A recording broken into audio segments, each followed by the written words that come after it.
Well, it's 3 o'clock, so let me call this meeting of the Monroe County Capital Improvement Board of September 17th, 2025 to order. So with that, I'll ask Mr. Whitlatch to take the attendance. John Weikart, Present. Doug Bruce, Here. Jeff McKim, Here. Joyce Poling, Here. Jim Silverstein, Here. Adam Teese, Here. Jay Bear. Jay indicated he was running just a few minutes late, so we will see him shortly. We have such a small crowd today that I'll ask each one of you to get up and tell us a little bit about yourselves. And, next item of business, approval of the consent agenda. The minutes were produced and sent out. You've had claims and the financial report. Is there a motion to approve the consent agenda? So, second. Okay, so it's been moved and seconded. Is there any discussion or comments or questions about the consent agenda? All right, thank you. If not, again, if we can take the roll. John Weikart, Yes. Doug Bruce, Yes. Jeff McKim, Yes. Joyce Poling, Jim Silverstein, Yes. Adam Teese, Yes. Jay Bear. Not here still. Okay. Item number 3, Treasurer's Report. Mr. McKim, anything to report this month? Not much, only that we will be, our request to have the city council forward our budget onto the Food and Beverage Tax Advisory Commission for their recommendation will be heard at city council tonight. Okay, thank you. Item number 4, President's Report. I have nothing to report this month. There were no actions that I took between the last meeting and this meeting. Item number 5, Construction Update. Andrew. Thank you. Thank you, John. Andrew Sherry, project manager with Weddle Brothers. Let me share my screen here. Bad news is John said I can't talk for 45 minutes, so I'll try to leave this at 44. I said you can, but not here. Oh, okay. So after this. Okay, so a few things to go over, just a construction progress update. Work descriptions. So as we work through some of the things that I'm talking about is in these meetings with these updates, I just kind of want to give a little bit of a background. And then also in the details. So hopefully everybody's seen the work that's taken place across the street. We have a lot of moving parts and pieces, but kind of want to get into what that is and what that means for the overall project. So again, construction progress, ground improvements, which are the piers are nearing completion. Those are the big excavators out there with the auger bits or the compressed air vibrators. Foundation excavations are in progress. We actually have our first concrete pour this Friday. Huge milestone for footers and foundations. Our plan is to hopefully be pouring every 3 to 4 days. And then also the reinforcement and structural steel accessories such as anchor bolts. So work descriptions, again, it's hard to see up here on these photos, but I tried to add pictures of the ground improvements, the piers. Underneath this, every foundation out here are about a little over 500 aggregate piers. So we drill down anywhere from 11 to 17 feet and then pour our footers over top of that. So on your right-hand side, this is a photo from yesterday. You can see where those gravel piles is what they look like. Those are those piers at the bottom of the footers. And then today we're in there tying rebar and getting ready for our concrete pours. Again, in the details, just from a craftsmanship standpoint, kind of want to talk about where we are in the details and the tolerances that we're up against here. So we're going through right now and digging excavations. This is actually on the Register parking lot around Remax here. That is our starting point, and we're working towards the east and then working north. The form work here, this is what we will see on site as we start these footers and these piers that eventually will have anchor bolts in them, and then we'll build the structure on top of. Rebar. So this is a picture on the left, the top left of some of the rebar on site. So in this project, we have 210 tons of rebar, which is 420,000 pounds of rebar that gets shipped to the site on a semi. And we place that together, build all the mats and all the layout. And then again, it's hard to see, but on the right, this morning, they're going ahead with the first footer rebar. So they're progressing with that to prep for Friday. A huge milestone also in this sequence is the anchor bolts. So there's 434 anchor bolts on this project site. We have some that may be 3/4 in diameter with base plates that are already cut with a 1-inch hole. And so we have to hit that with this layout. So it's very critical. We've got, again, 434 spots that have to perfectly align with prefab steel that we get delivered to the site. So we're going through here, digging, forming, tying this rebar, and then setting 434 anchor bolts to make sure that everything aligns for the project. So again, we'll be pouring every 3 to 4 days. There will be a lot of activity over there. Feel free to come over and see us in a safe manner from the fence. But again, we're progressing to have structural steel on site in October. Okay, thank you. Any questions for Mr. Sherry? All right, thank you for the presentation. Next item is award alternate bids. It's has JS Held parenthetically, but I've had some help from JS Held with this with what you're seeing on the screen, and I'll address what we're looking at here. You know, as we've discussed and as I've communicated in the past, you know, as I look at these alternates and we look at the ones we have today, we have two categories we're looking at today. The first category are the alternates with bids expiring September 24th, so a week from today. The second category are the 4 other bids that will have expiration dates in October, which those dates follow our October meeting. So still allow us in October to consider those particular 4 alternates. One of those 4 alternates was moved from the September deadline to October, and that was the window, existing building replacements, the window replacements in the existing building. So it originally had a September expiration date, and the contractor moved the expiration date out another 30 days to October to allow us a little more time. The cost of our September alternates, you can see at $202,402 for the existing building kitchen equipment and the existing AV technology infrastructure upgrades, $304,414. So those 2 alternates obviously come in at over $500,000 of the $1,170,000 that we still have left that we reviewed last month as our estimates of what we have left that we can dedicate to alternates. As I've attempted to look in particular at these alternates, I've tended to put them into 2 different categories, which are necessitated by our new construction, which has always been our priority. And so therefore, which are viewed as integration of the new construction into the current building, which are impacted by that. And then secondly, which, if any of these alternates, would more likely be categorized as capital improvements or maintenance or repairs that would take place in this building or be necessitated for this building, even absent our project. So those are things that we can talk about moving into October. As we look at cost and timing, we have expiration dates on these 2 bids in September.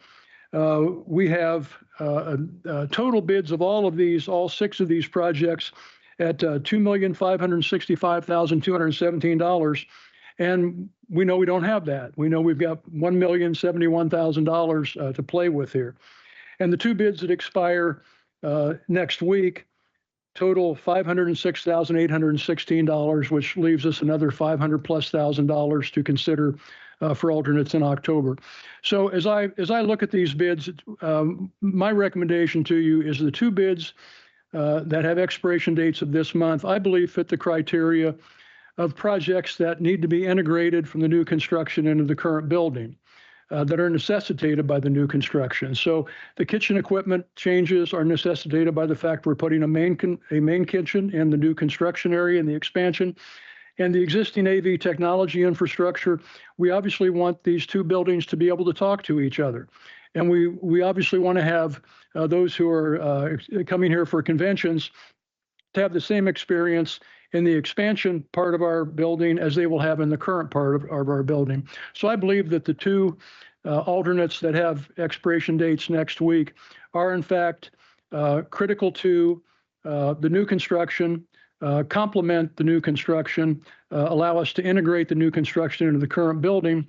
And so it is my recommendation that we approve those 2 alternate bids today. And to open it up for discussion first, let me see if there would be a motion that we approve the 2 September alternates and move them forward with those today. make that motion. And you've done a great job, by the way, of summarizing this. It's very common for construction projects. Thank you. Motion to approve this approach that presented by our president. Second. And it's seconded by Mr. Bruce. So we've got Mr. Teese has moved it. It's been seconded by Mr. Bruce. So now let's open it up for discussion, comment, questions about these, about the motion to approve these two alternates today. Yeah, Mr. McCann. So I just wanted to make sure I heard this correctly. What says existing building replacement is really existing building window Yes, replacement. yes, yeah, the word window needs to be there. So we're not going to replace the existing building.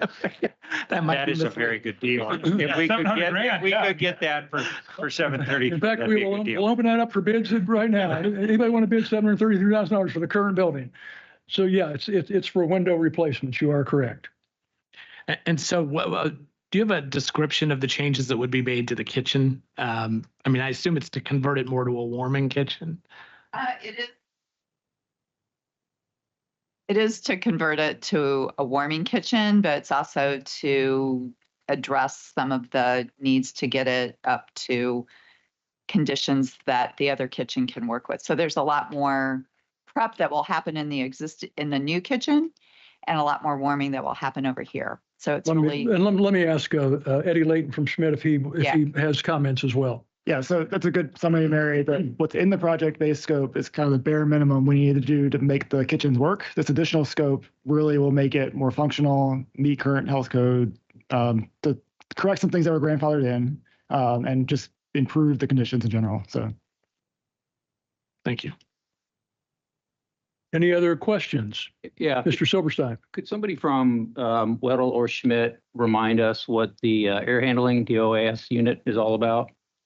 yeah, I can do that as well. So there's two HVAC alternates there. The existing HVAC units would be replacing the remainder of the heat pump units that are not affected by the bridge, basically, is what it entails. And then the DOAS unit, which is dedicated outside air. If we were to build this building today, we would have to have that unit. It's just a current code requirement. It's again, this building's grandfathered in and doesn't have to have that as part of our project. It's a nice to have. It supplements the HVAC system by bringing more outside air in. So it's one of those just selections that would be nice to do if we could do it, but it's why it's an alternate because we don't have to do it. Other questions? Mr. Baird? In terms of the window replacement, is that like for like? It just we're gonna the same windows that are in here now, we just get new ones, or is it sort of an aesthetic issue to make the windows look more visually contiguous between the two buildings? It's more of the latter, but not a historic replica.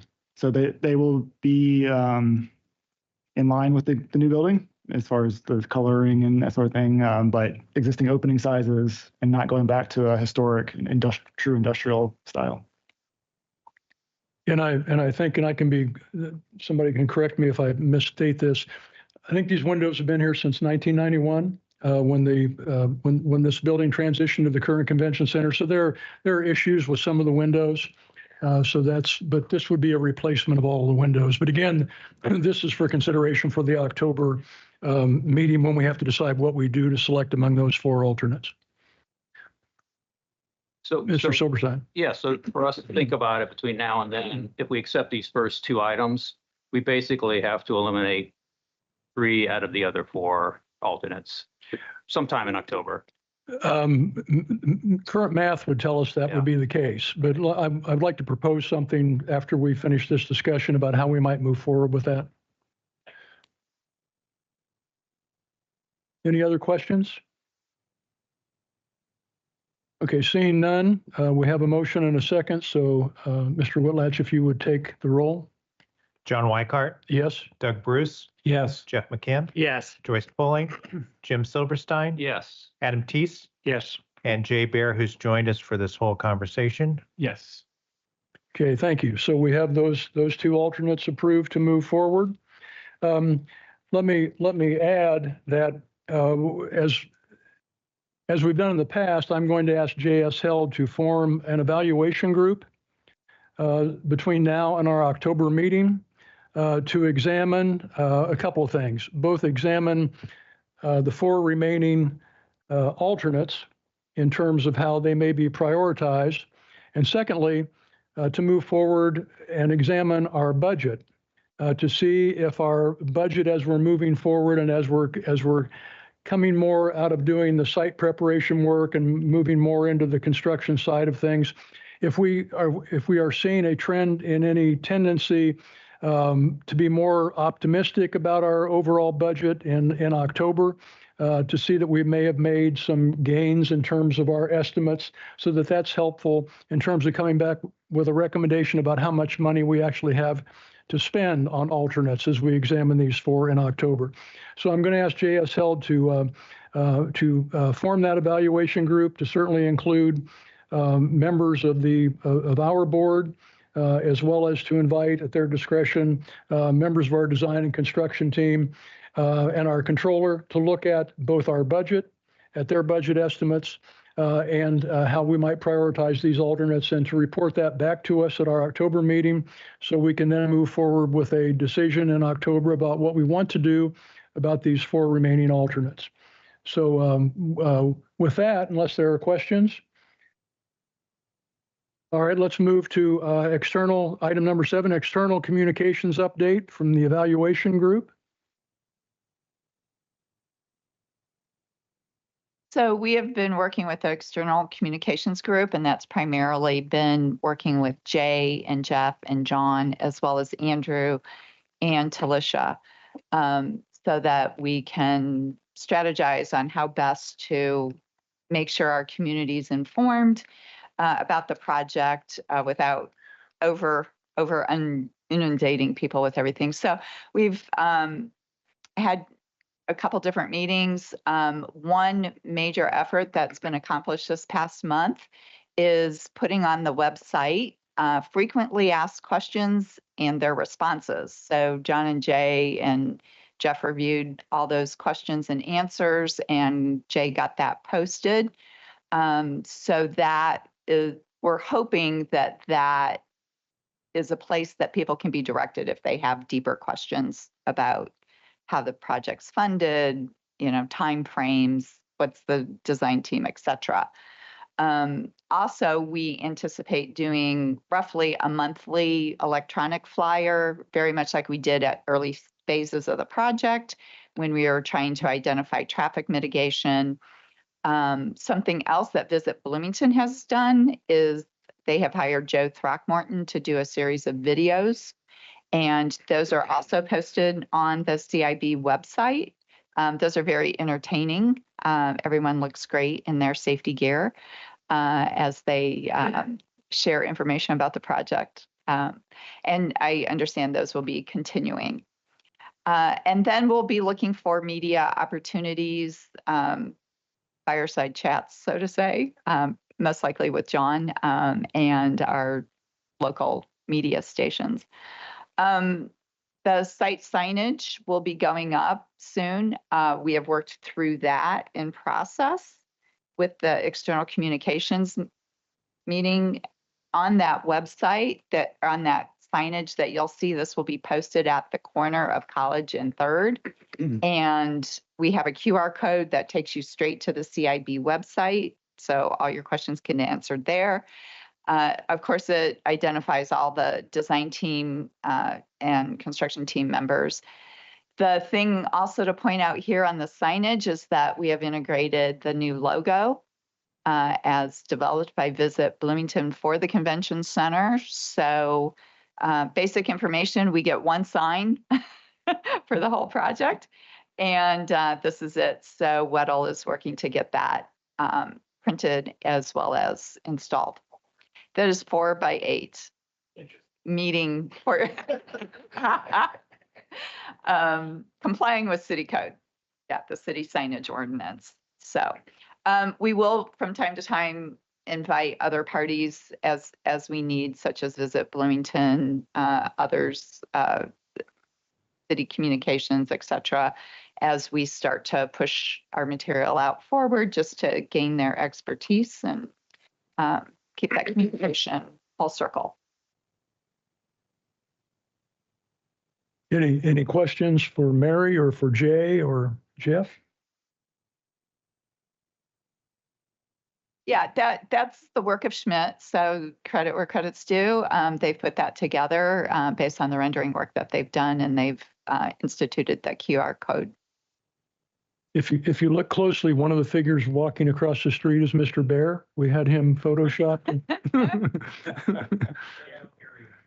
No, that's not true, because if you've seen his suits, he would really show up. Well, we didn't want to distract traffic, but Yeah. so we. I do think it's smart we put, I know we're going to stay on plan here. We're going to open the sucker in time, but I think it's wise to 2027 is going to open. We're not, you see these restaurants, it's opening January 3rd, and then everybody's all disappointed. So very, very smart. I like the fact that it kind of had an Abbey Road reference. I know, it's cool. Yeah.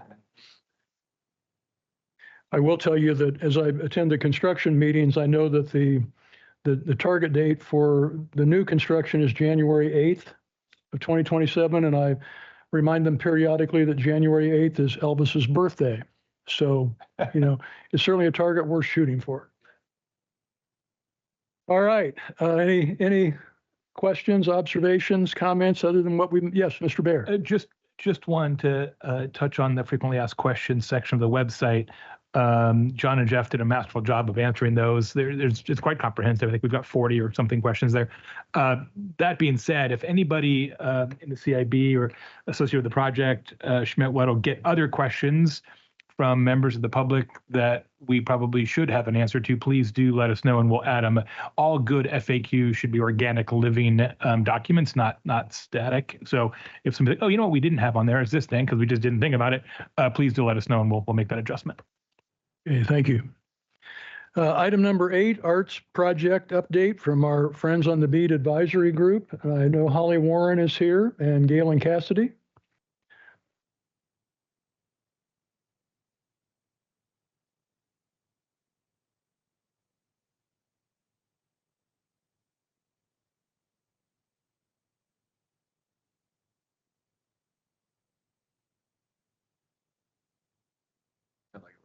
Oh, there we go. There we go. All right.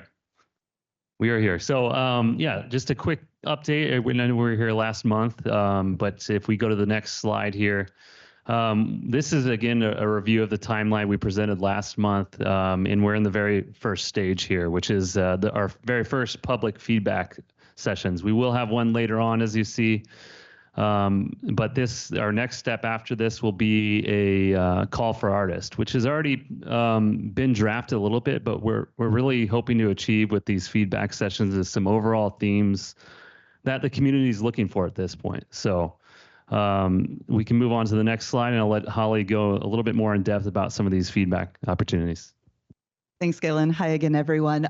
So as Galen mentioned, we're really hitting the ground running, getting feedback from as many folks as we can in the community, and we're doing that in several different ways. First of all, we launched a virtual survey this Monday. It will be online and open for anybody to take anonymously through next Friday, September 26th. So this is one great way to share feedback about what about Bloomington you would like to see reflected in the public artwork we select for this. We're also doing a public feedback workshop here tonight at 6 p.m. If anybody would like to join us for that, it should be a pretty great time. We're just going to give folks who attend an overview of what we're hoping the art will be, where it will be, and then again asking folks, okay, if you want this artwork to tell a story about Bloomington, what is that story? So we'll have a great conversation about that in person tonight. In addition to the virtual survey and the feedback workshop we're having tonight, we've also been engaging in a series of pop-up events. So we've been meeting people where they are to ask them what they would like to see reflected in the art. We were at the Farmers Market on Saturday. We were at Uptown Cafe on Monday. Galen graciously hosted us outside.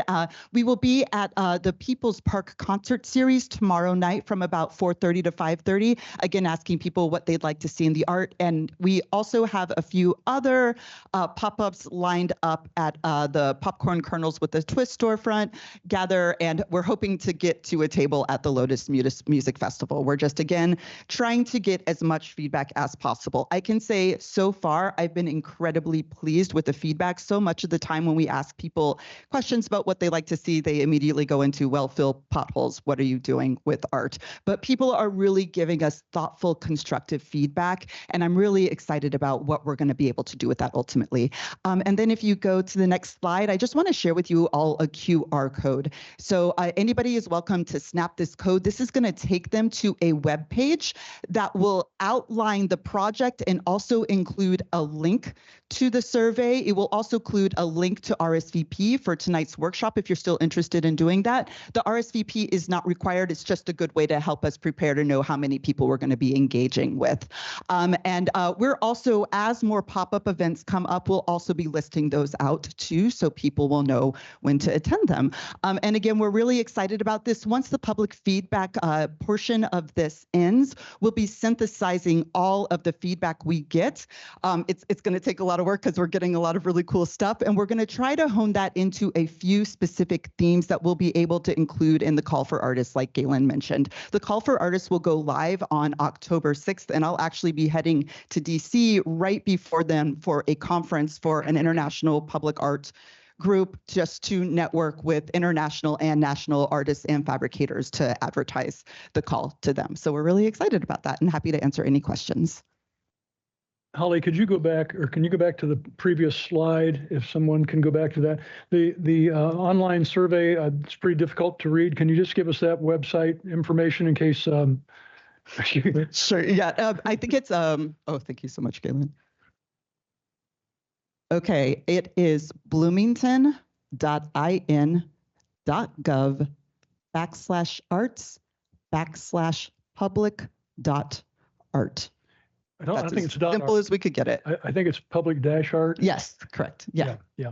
Okay, thank you. Okay. And thank you for the presentation. Yeah, thanks so much. And I hope you have a good turnout tonight and a good crowd. Yeah, thank you. All right, thank you very much. Any questions for the BEAD group about the arts project? All right. Item number 9 is hotel update. I had a message from Shane Coopersmith that says our update is that the lawyers for the city and the developer are actively engaged in negotiation. Can't report anything further than that today. So it's in the hand of lawyers, and what could possibly go wrong? So that's the update on the hotel project. Item number 10, old business. Is there any old business to be brought before the board? Item number 11, new business. Any new business to be brought before the board? Item number 12, comments from board members.